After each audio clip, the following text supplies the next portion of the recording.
Diz assim, ó: então lhe disse Labão: se agora tenho achado graça aos teus olhos, fica comigo. Tenho experimentado que o Senhor me abençoou por amor de ti. Olha que bom, amados. Alguém dizer para você assim: olha, fica comigo, porque eu tenho experimentado que Deus tem me abençoado por sua culpa, por sua causa. Que bênção, não é? Continue o texto aí, olha o que diz. O versículo 28. E disse mais, é Labão dizendo para Jacó: determina o teu salário, que te darei. Qualquer preço que você cobrar aí como seu salário, vou te dar. Então lhe disse: tu sabes como tenho servido e como passou o teu gado comigo, porque o pouco que tinhas antes de mim é aumentado até uma multidão. E o Senhor te tem abençoado por meu trabalho. Olha que legal, Jacó dizendo para Labão: o Senhor te tem abençoado por meu trabalho. O seu trabalho vai abençoar outras pessoas. Agora, pois, quando hei de trabalhar também por minha causa? Quando eu vou começar a trabalhar para eu receber salário, receber benefícios? Porque até então Jacó só está trabalhando, enriquecendo o seu patrão. Versículo 30 diz isso, e eu quero repetir: porque o pouco que tinha antes de mim é aumentado até uma multidão, e o Senhor te tem abençoado por meu trabalho. Agora, pois, quando hei de trabalhar também por minha causa? Você acredita, amados, que se você fizer segundo aquilo que Deus está determinando, o seu trabalho vai redundar em bênçãos para aqueles que estão próximos de você?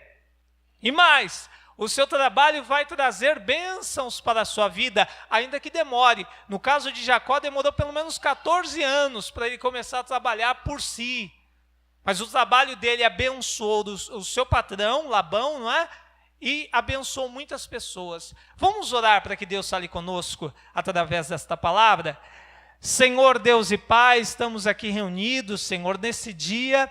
Eu sei que o Senhor tem um plano para cada um de nós, para cada pessoa que está aqui neste lugar. Fala conosco, meu Deus, em nome de Jesus, de uma forma especial. Responde a cada necessidade, consola com teu Espírito o coração de cada um destas vidas que aqui estão. Faz coisas grandes e firmes, ó Deus, e que a partir de hoje o nosso trabalho venha abençoar outras vidas. Em nome de Jesus, amém. E graças a Deus. Vamos aplaudir o Senhor mais uma vez? Eu creio que você não se cansa de aplaudir o Senhor, né? Ele é digno de honra, de glória, de louvor, de exaltação. Ele merece toda a honra e toda a glória. Amém. Pode se assentar. Como eu falei, antes do bispo até ligar, eu já estava ouvindo. Eu não sou muito acostumado, não. O bispo fala aí que já começa o dia lendo a Bíblia. Eu não sou talvez não é tão exemplar nesse caso não, mas você vê que quando é de Deus, hoje pela manhã eu coloquei lá de manhã, eu gosto de ouvir a Bíblia e ler, né? Então eu coloquei lá e estava ouvindo, aí justamente esse texto eu estava ouvindo. E me saltou aos olhos algumas verdades, e quando isso acontece, eu sei que Deus vai querer usar a minha vida para abençoar alguém com a palavra. E a mim mesmo, né? Porque eu sou muito abençoado, fico muito feliz. A última vez que eu preguei, não sei se foi a última, mas eu preguei lá em Pirapora do Bom Jesus, eu tive muito tempo para preparar a mensagem. Eu não consigo preparar a mensagem com antecedência, porque é como pão. Imagina que eu faço um pão domingo passado e trago para você comer hoje. Você vai gostar? Não, não é? O pão vai estar embolorado, não vai ter o mesmo sabor daquele momento que foi feito. E aí, justamente no dia que eu ia pregar em Pirapora, eu não tive tempo nenhum. Para você ter ideia, tive que ir do trabalho, correndo para lá, me troquei lá da roupa de serviço e ainda estava resolvendo o problema por telefone enquanto estava lá. Estava tentando resolver um problema. Deus não permitiu eu preparar a mensagem. Você vê que tudo é Deus. Porque se Deus quisesse, Deus teria arrumado um tempinho, né? Agilizado um tempo e feito. Hoje eu não tinha condições, se fosse analisar. Aí hoje Deus deu todo o tempo do mundo, todo o tempo que precisava para preparar a mensagem. E eu confesso que é difícil isso, né? Eu tenho um esboço assim que eu digo, olha, hoje eu estou confiante no esboço. Eu posso me perder e sair dele, se Deus quiser, a vontade é dele. Mas pelo menos eu trouxe um esboço preparado, diferente do que aconteceu em Pirapora na última pregação. E eu estou falando isso para você ver, amados, que todas as coisas, elas acontecem, elas vão acontecendo e tem um propósito nas coisas que acontecem. Nada é o acaso, não é nada o acaso, mas todas as coisas cooperam realmente para aquilo que Deus tem um propósito. Por exemplo, Jacó. Jacó não é todo personagem que é uma tipologia de Cristo, não é todo personagem Jacó. Mas há partes na vida de um personagem bíblico que é claramente a tipologia de Cristo. E eu peguei essa parte do texto porque alguns acreditam, e eu tenho falado isso também, eu falei algumas vezes, mas hoje eu acho que erroneamente, que Jacó, aqui ele está cometendo um erro. Ele está fazendo algo errado, mas eu percebi, amados, nós temos que amadurecer e olhar com os outros olhos e ver as coisas, elas podem ser de forma diferente. Jacó, nesse momento, ele está sendo a tipologia de Cristo, ele está realmente encarnando Cristo, e tudo que vai acontecer aqui, de uma forma muito sutil, é a palavra de Deus acontecendo naquele momento. E eu creio que nós vamos trazer para a nossa vida e vamos compreender os seus propósitos. Veja, Jacó é um tipo de Cristo, é como se fosse o próprio Deus tipificado nessa história, neste momento aqui da sua vida. E as ovelhas? Porque o propósito aqui, a discussão aqui é sobre as ovelhas, é sobre o gado, é verdade ou não é? Quem conhece a história, eu estou aqui em resumo, eu não vou tomar muito do tempo, mas todos sabem o que está acontecendo aqui. Ele está dizendo para o seu sogro que enganou ele por várias vezes e ele trabalhou 14 anos da vida para viver ao lado da esposa que ele amava. E ele começa um certo momento a trabalhar e agora ele vai começar a trabalhar para prosperar a sua própria vida. Até então ele tinha sua vida, mas ele estava trabalhando para que outros prosperassem. O chefe estava crescendo, prosperando. E ele estava na mesma, a vida dele continuava a mesma. Parece a história dos assalariados aqui no Brasil. Não é essa sensação que temos? Que nós trabalhamos, ralamos, se esforçamos, e aí o rico sempre fica cada vez mais rico, e aqueles que são trabalhadores, né, que estão lá no final da pirâmide social, parece que se esforça, dá todo o seu sangue e não consegue prosperar. Não é assim que acontece, amados? Ou é só comigo que isso acontece? Eu creio que não. Veja só, o Senhor tem abençoado por meu trabalho. Nós temos que agir dessa forma. Trabalhar e saber que o nosso trabalho vai abençoar outras pessoas. Deus tem falado comigo, amados, que nós temos que ser solidários. Nós já ouvimos aqui alguns ministrantes nesta noite falando sobre ser solidário. Nós precisamos ser solidários. E Jacó foi solidário, porque o seu trabalho estava abençoando outra pessoa. Ainda que o foco dele não era enriquecer, não era prosperar naquele momento, ele estava trabalhando pela esposa, mas ele podia pisar no freio, desacelerar. Ele não poderia ter enriquecido Labão metade do que ele enriqueceu? Não, fazer corpo mole, não sou eu que estou enriquecendo, eu vou trabalhar, eu vou bater o cartão aqui, ó, eu vou cumprir o meu horário, vou sair daqui e pronto. Mas era esse o pensamento de Jacó? Não, não importava se ele enriquecer ou não, o seu trabalho tinha um objetivo, tinha um alvo de abençoar aquele para qual ele estava trabalhando. Veja só que interessante. A primeira coisa, a primeira lição que nós vamos tirar desse texto aqui. Conquista pelo trabalho. Repita comigo, conquista pelo trabalho. Olha, nós somos muito seduzidos, sabe pelo quê? Ganhar dinheiro de uma forma fácil. Nós somos atraídos, né? A uma grande sedução.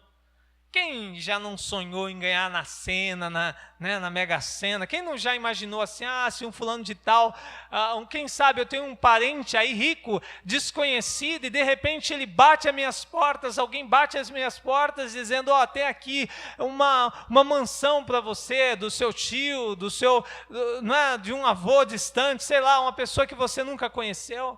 Nós não temos esse sentimento de alcançar, de conquistar, ou que simplesmente alguém apareça e diga assim, olha, eu estou decidido a dar algo para você. Quantos você quer? Quer receber quantos? Eu estou disposto, eu tenho muito, eu quero te dar. Nosso coração não tem esse desejo, amados, mas eu vou tirar agora a tua expectativa a respeito disso.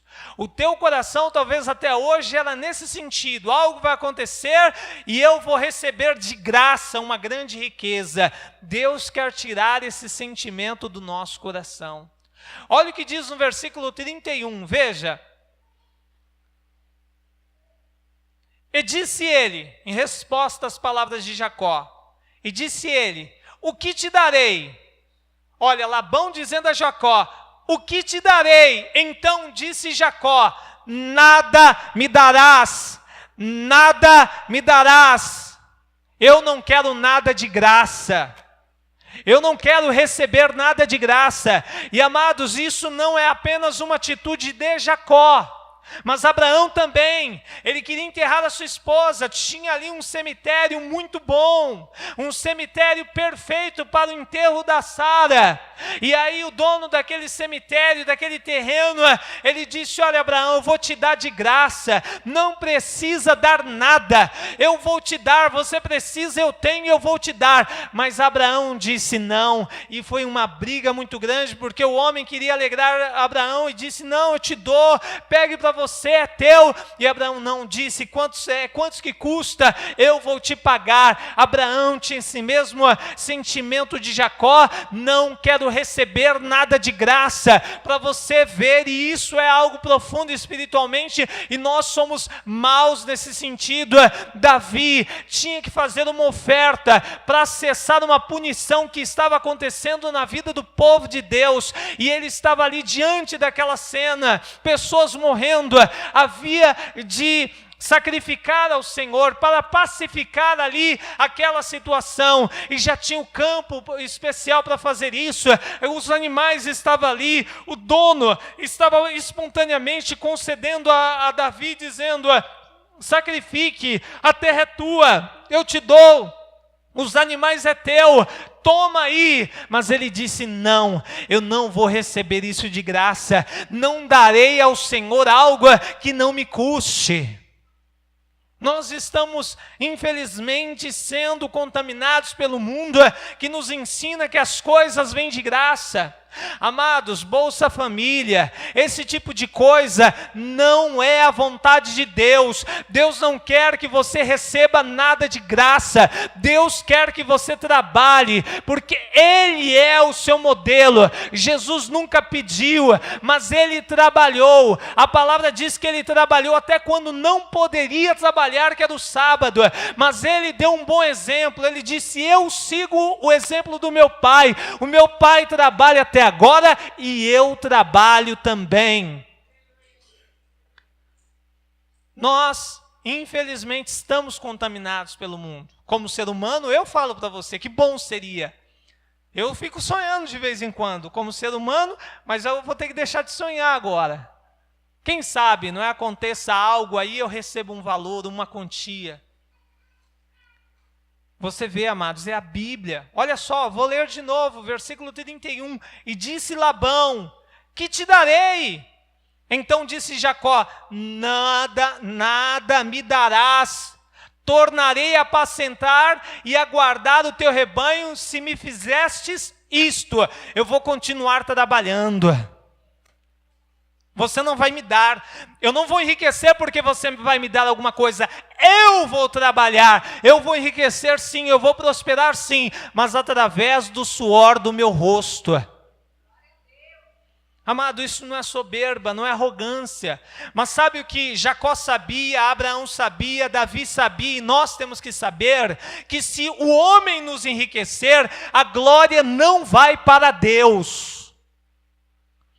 Quando você enriquece trabalhando e com a ajuda de Deus, o nome do Senhor é glorificado.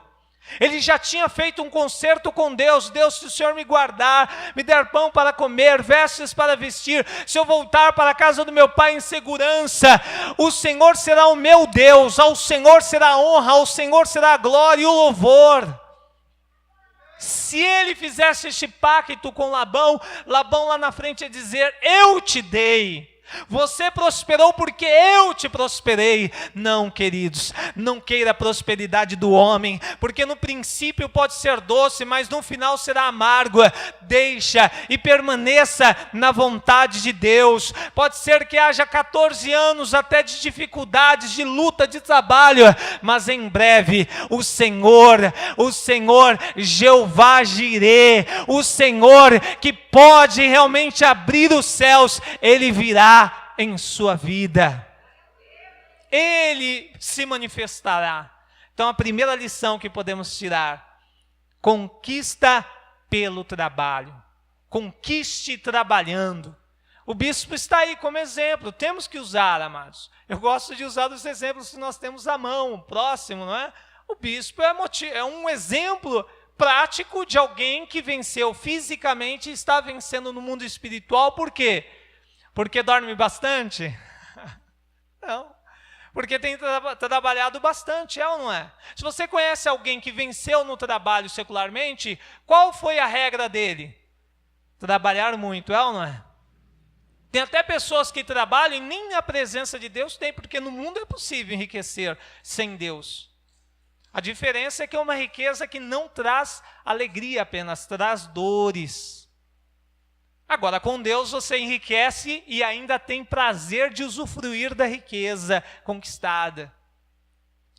Então, em segundo lugar, a segunda verdade espiritual que Deus nos deu aqui: escolha dos desprezados. Diga comigo: Deus escolhe os desprezados. Olha, o que eu estou te falando é que esse texto aqui é uma tipologia de Cristo, é a história de Cristo com a igreja. Olha o que diz o versículo 32. É a continuação da fala de Jacó. Passarei hoje por todo o teu rebanho, separando dele todos os salpicados e malhados e todos os morenos entre os cordeiros, e o que é malhado e salpicado entre as cabras. Isto será o meu salário. Olha só, ele está propondo uma forma de pagamento. Só que naquela época ele não podia dizer assim: olha, eu quero receber em notas de R$100. Ele tinha que usar uma forma de diferenciar o que era de Labão para diferenciar o que era dele. Então ele disse: ó, a partir de hoje, os animais salpicados e malhados serão meus. E os outros que não tiverem essa característica serão os teus. Eu te pergunto, sabendo que Labão era um homem mau, que era muito interesseiro, se a proposta que Jacó está fazendo fosse boa para Jacó e fosse mal para Labão, Labão ia aceitar a sua proposta, sim ou não? Não. Por que você acha que Labão aceitou a proposta de Jacó?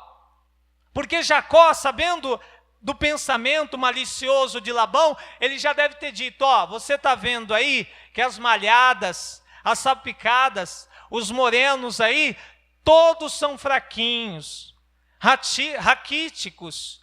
Ó, você está vendo que esses animais não produzem, não estão conseguindo aí se manter de pé. Ó, eu quero que você, a partir de hoje, deixe que esses sejam os meus. E esses daqui, esses desprezados, sem valor, esses serão meus. Agora esses fortes, esses robustos, esses que dão bom alimento, que reproduzem, que são resistentes, esses serão seus. que Labão fez imediatamente? Tudo bem, a proposta é boa, gostei da ideia. Então o que está acontecendo aqui, amados? Jacó está escolhendo os que não têm valor. E não é exatamente assim que Deus fez? Estávamos lá, nós éramos os salpicados, os malhados, nós éramos os morenos. Nós não tínhamos valor para o mundo. Nós éramos, trazendo aqui, mais uma vez, o irmão Mário, que com o talento dele no mundo, seria um talento virtuoso, seria talvez ali importante. Mas nós, sendo os malhados, nós sendo aqueles que não tinham valor para o mundo, Deus, assim como Jacó disse, deixa esses comigo, eu quero esses para mim, esses serão o meu salário. Jesus Cristo morreu na cruz, amado, ele estava trabalhando ali como Jacó, e ele fez o trabalho, e o trabalho dele foi esse é o salário de Deus, é a nossa vida, é a nossa alma, e ele está nos separando, ele está nos distanciando daqueles que são do mundo. A separação do justo e do ímpio. Você não vê aqui claramente Jacó separando? Esses serão os de Deus, esses daqui não serão os de Deus. Mas eu falarei mais um pouco sobre isso. Olha que interessante, amados, como é muito, muito sensível esta questão, é muito espiritual, muito profundo. Eu creio que você vai perceber nesse texto que eu lerei agora. Olha que interessante.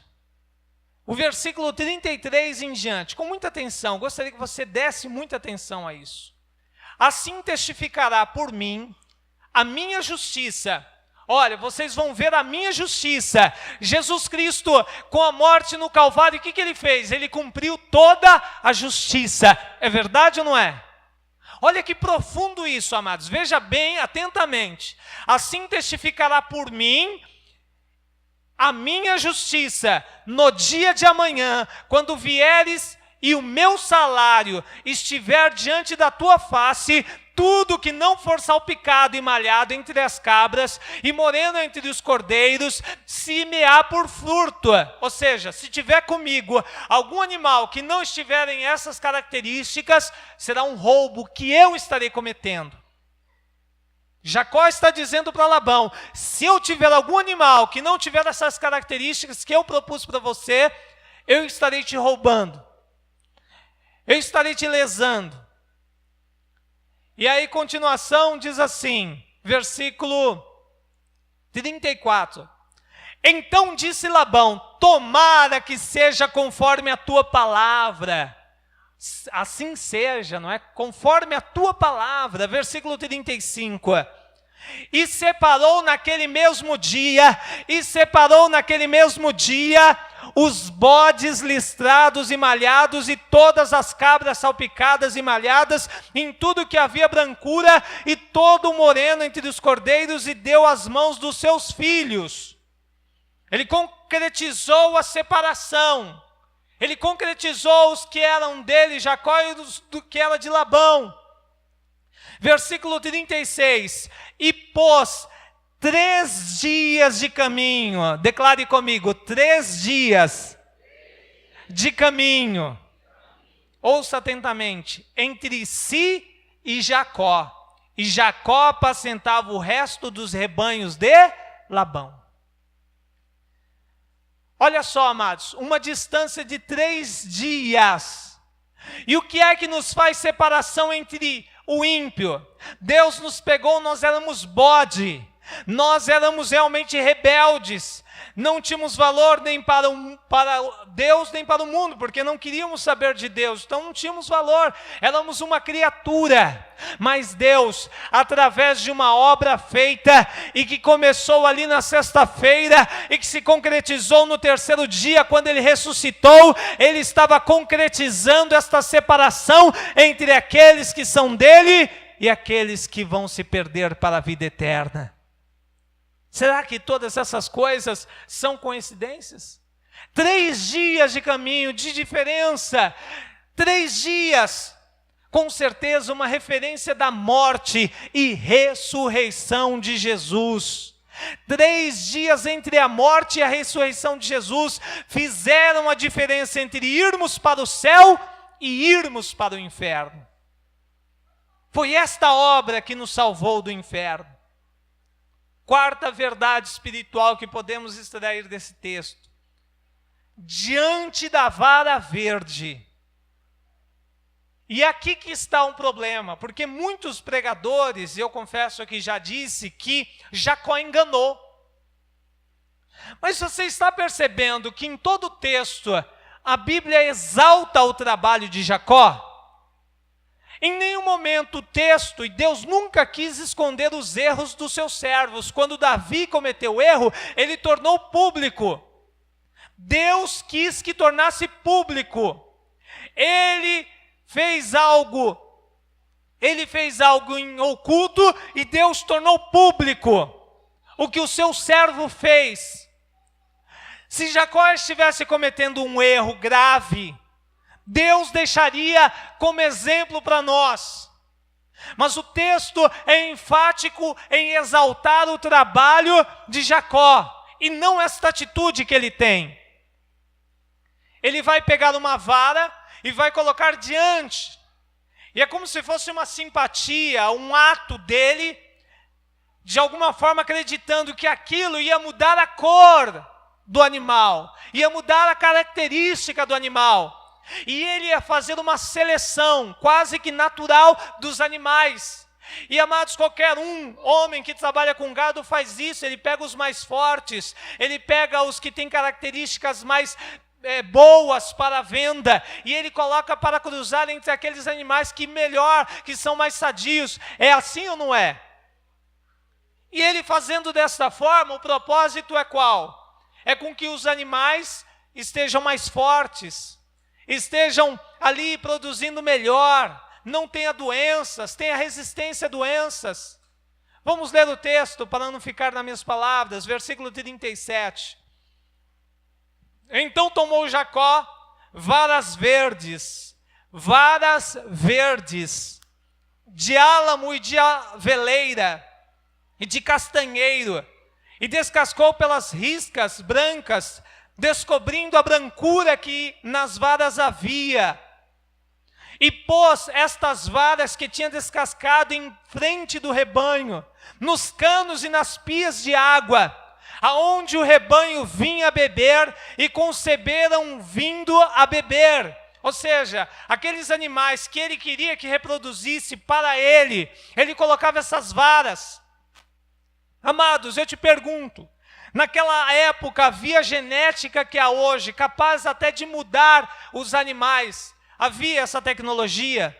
Ele de alguma forma burlou a natureza daqueles animais para que aqueles animais fossem mais fortes ou não? Não. Ele pegou uma vara e deixou lá na frente. O animal punha, os seus filhos reproduziam, e os seus filhotes nasciam com aquelas características que ele queria. Talvez aquela era a fé dele.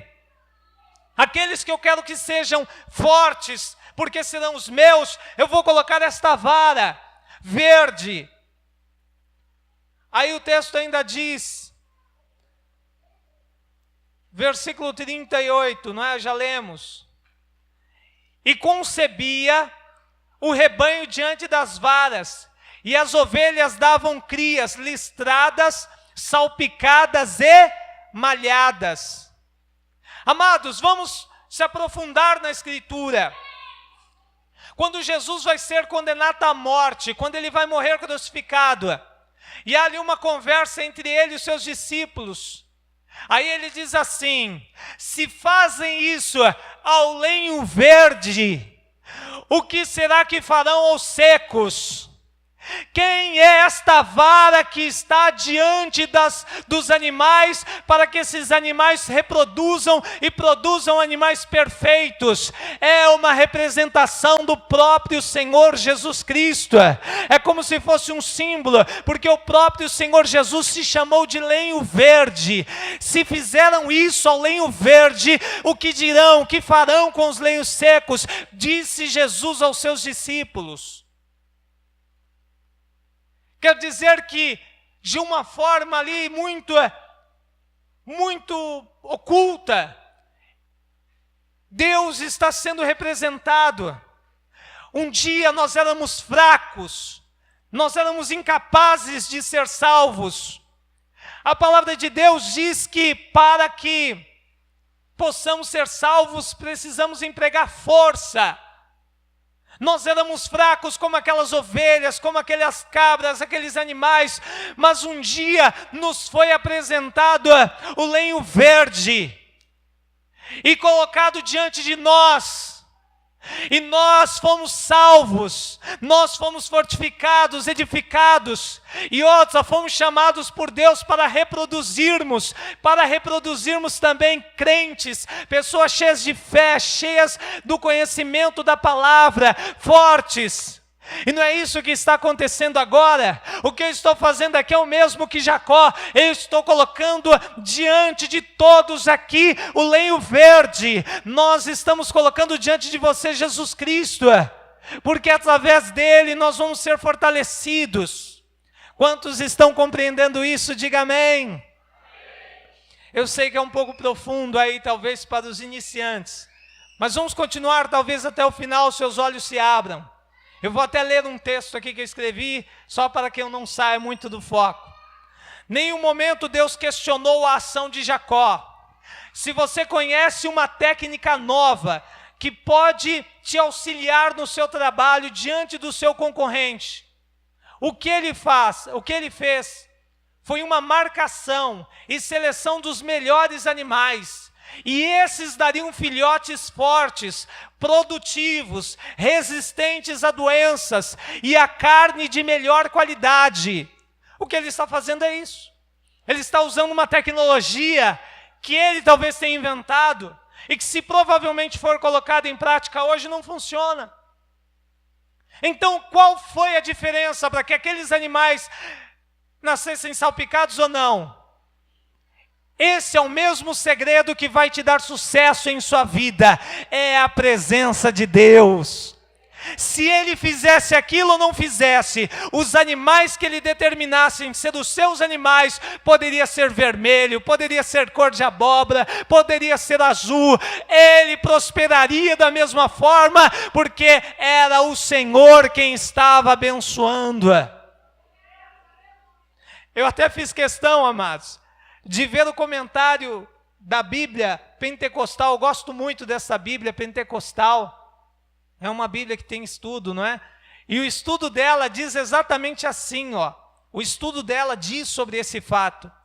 O que causou a alteração no processo da procriação dos rebanhos não foram as varas, canos, para que as varas, mas a intervenção divina.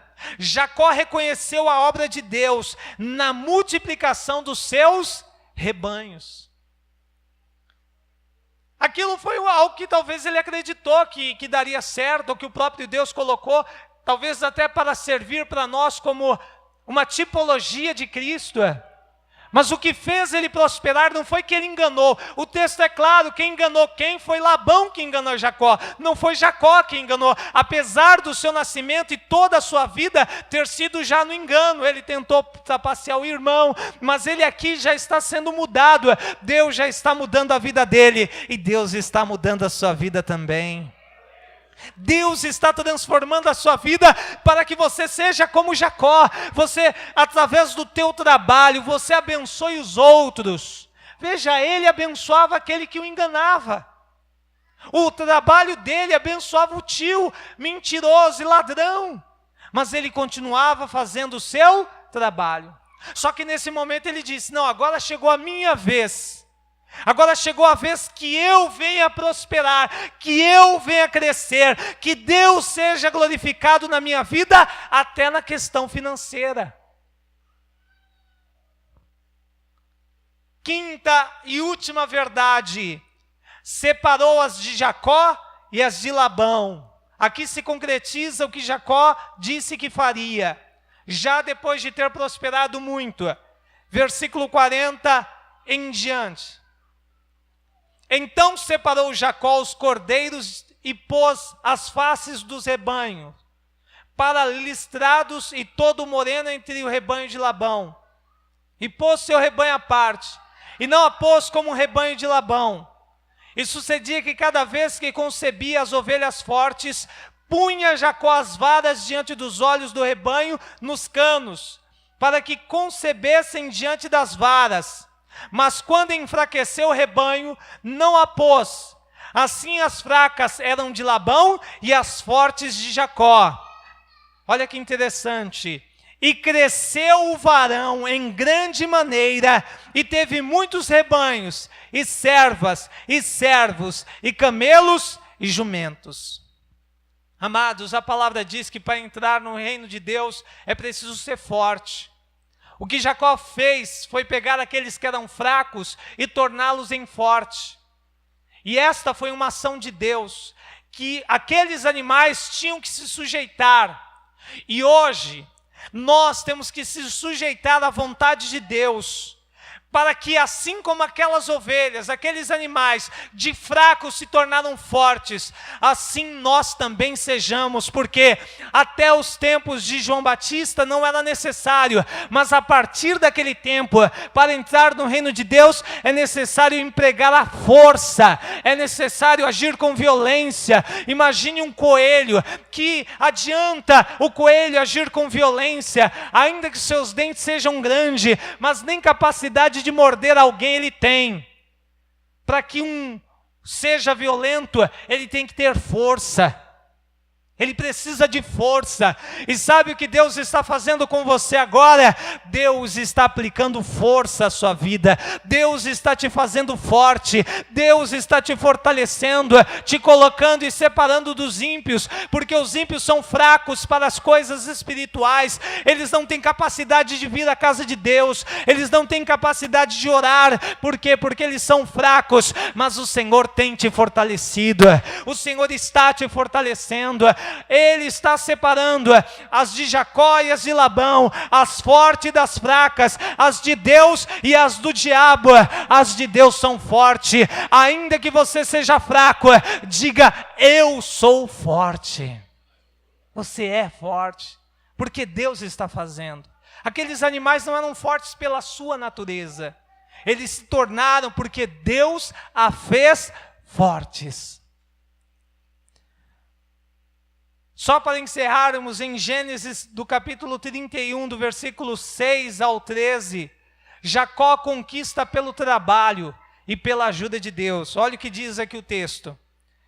E vós, mesma, Jacó falando para as esposas, dizendo: chegou a hora, temos que ir embora. Porque o seu pai tentou me roubar aí, mudou meu salário 10 vezes. Deus teve que ficar trocando a cor dos animais para que eu pudesse continuar prosperando.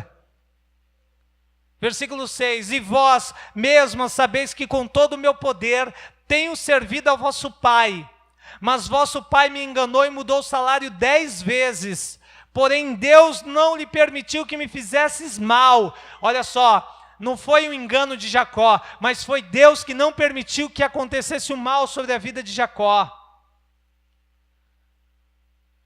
Quando ele dizia assim: as salpicadas serão o seu salário, então todos os rebanhos davam salpicados. E quando ele dizia assim: os listrados serão o teu salário, então todos os rebanhos davam listrados.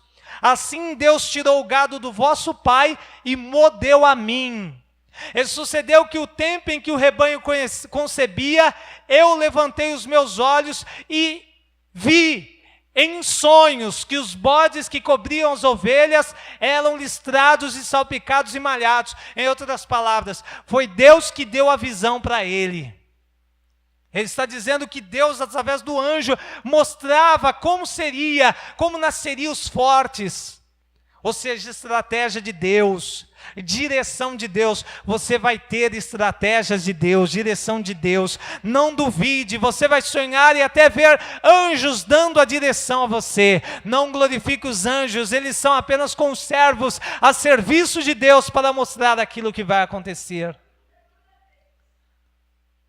Versículo 10. Sucedeu que o tempo em que o rebanho concebia, levantei os meus olhos e vi, versículo 11, e disse-me o anjo de Deus, olha só, o anjo falou, e disse-me o anjo de Deus em sonhos, Jacó, eu disse, eis-me aqui. E disse ele, levanta agora os teus olhos, e vê que todos os bodes que cobrem o rebanho são listrados, salpicados e malhados, porque tenho visto tudo o que Labão te fez. Eu sou o Deus de Betel, onde tens ungido uma coluna, onde me tens feito um voto. Levanta-te agora, sai-te desta terra e torna a terra da tua parentela.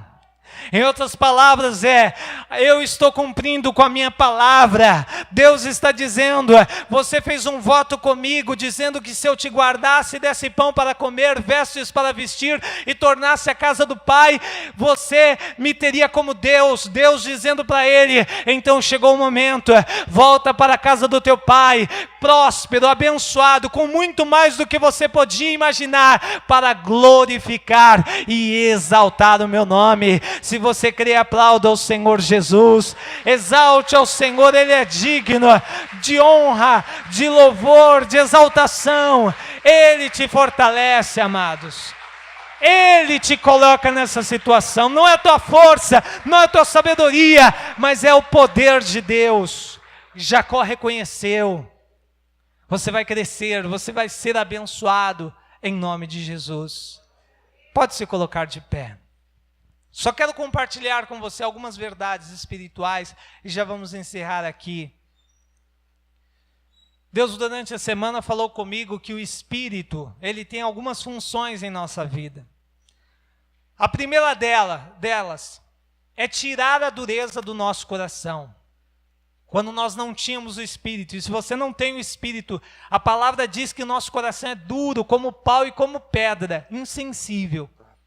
Mas quando o Espírito Santo vem sobre a nossa vida, ele tira toda a dureza do nosso coração. Davi, ele falou assim, o meu coração é como cera. Olha só, tem alguma coisa mais mole que cera, né? E olha que interessante, ele dizia isso dizendo o seguinte, olha, meu coração é como cera, mas o Senhor é fogo. Imagina o que acontece quando o fogo se aproxima da cera, não é? Ela derrete. E Deus diz que é um coração contrito, ele não resiste, ele não rejeita, mas ele atende. Então o Espírito Santo é necessário para que tire a dureza do seu coração. O Espírito Santo nos torna sensível ao sofrimento alheio. O Espírito Santo nos faz sentir dor pelos irmãos que morreram lá em Minas Gerais. Nos faz sentir a dor da família do Mário. Nos faz sentir o sofrimento alheio. Nos faz ser solidários. Assim como o samaritano, e já foi dito aqui no altar sobre isso. O Espírito Santo nos capacita a perceber o pecado. Quando o pecado começa a chegar perto, o Espírito Santo nos avisa, ele nos avisa. Olha o que aconteceu com Davi. Davi era um homem que, apesar de ter cometido pecado, ele foi muito sensível ao Espírito. Por isso que ele disse, Senhor, não me tire a alegria da tua salvação. Quando você tem o Espírito Santo, você tem a alegria da salvação. Se hoje, principalmente o bispo sentiu a perda do irmão Mário, é difícil quando a gente perde, é como uma árvore, não é? Quando ela sai lá da sua vizinhança, você passa por ali e sente uma grande falta fisicamente. O tempo nos faz sentir que aquele espaço foi ocupado. Mas amados, quando nós temos o Espírito Santo, o Espírito Santo consola o nosso coração. Por isso que apesar de tudo que pode ser tristeza, hoje nós estamos alegres e temos motivos de alegria. Como Davi, não deixe, Senhor, que eu perca a alegria da tua salvação. E por fim, o Espírito Santo nos alerta quando vem o mal. Quando o mal está para vir, O Espírito Santo nos alerta, ele nos avisa. Foi o Espírito Santo, na vida de Jesus, quem o alertou sobre a morte na cruz no Getsêmani. Como homem, ele não suportaria, porque ele estava como 100% homem, mas o Espírito estava ali para consolar de todas aquelas dores. E hoje o Espírito Santo está consolando não só os nossos corações, mas eu creio, através da nossa fé e oração, Deus está consolando aqueles que perderam um ente querido. O Espírito Santo é o único que pode. Não tem palavras que conseguem consolar alguém que perdeu um ente querido. Somente o Espírito Santo. E a nossa oração nesta noite é para que o Espírito repouse sobre todos aqueles que perderam um ente querido. E eles vão ter uma noite de sono em paz, porque eles não vão sentir como se fosse uma perda, mas eles vão entender o processo da morte, que é para ganho e não para perda.